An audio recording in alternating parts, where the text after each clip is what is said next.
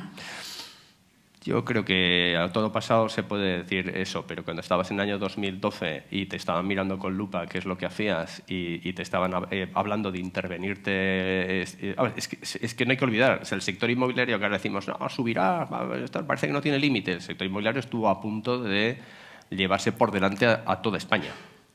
Entonces, en esos momentos había que hacer lo que había que hacer, había que crear mercado, ¿no? La primera cartera de deuda que vendimos, la vendimos al Deutsche Bank en el año 2013 y no había mercado de eso, nadie había comprado carteras de deuda. Entonces, yo creo que Sareb ha hecho, en general, ha pasado muy buenos profesionales. Es cierto que también sirvió para contratar a servicers de los bancos con contratos muy agresivos en favor de los servicers para que los propios bancos pudieran vender los servicers. Y eso, pues también de esos polvos traen estos lodos. Es que o sea, cuando tú lo ves, claro, yo creo que ahí está la clave. A toro pasado es más fácil decirlo, pero estamos en una situación y dices, de haber sabido, de haberlo pensado, hubiéramos hecho cosas distintas. Bueno, yo creo que para mí una de las claves que no costaba dinero es la de años que hemos perdido teniendo parcelas de vivienda protegida inviables.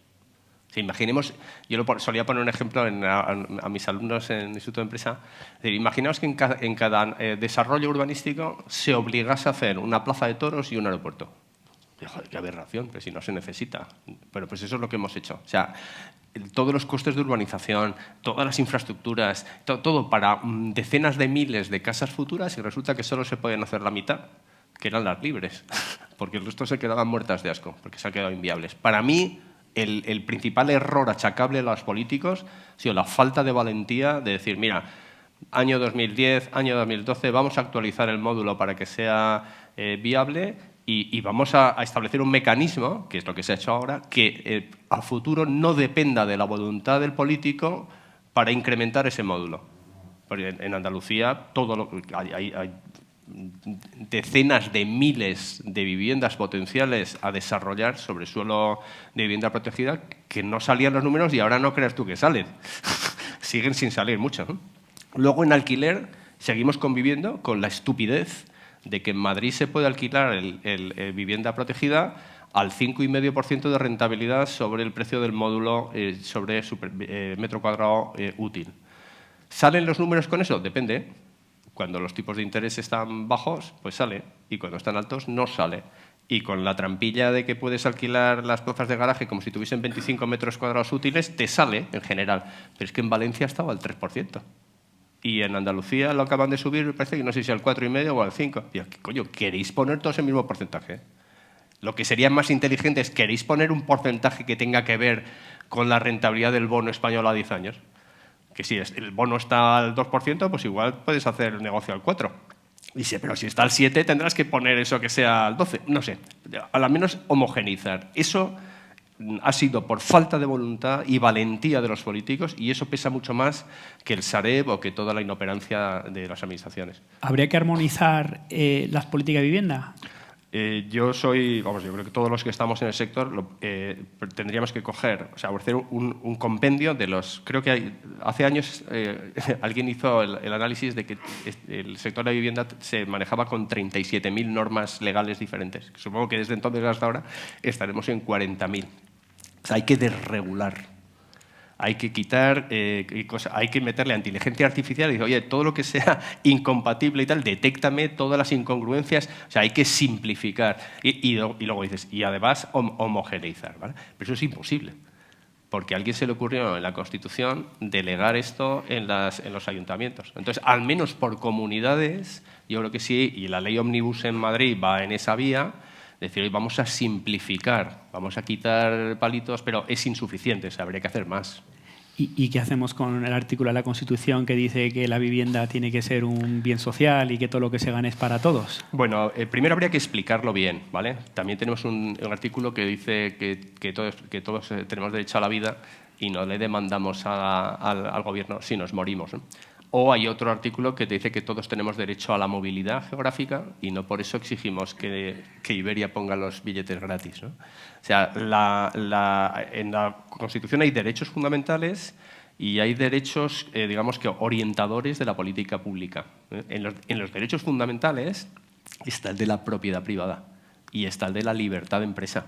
En los otros derechos, que son de menor rango, está el de la vivienda. Que originalmente, yo he sido de los pocos frikis que se han analizado las actas de los padres de la Constitución cuando discutían el artículo 47, que entonces no era el 47, era el 43. Y su obsesión era evitar la especulación del suelo. Y que tiene sentido. La administración pública coge el lápiz y te dice este suelo que antes era rústico es urbanizable, te acabamos de crear un valor que tienes que compartir con todos los demás. Tiene sentido. Pero ese artículo no dice lo que dicen el gobierno que dice.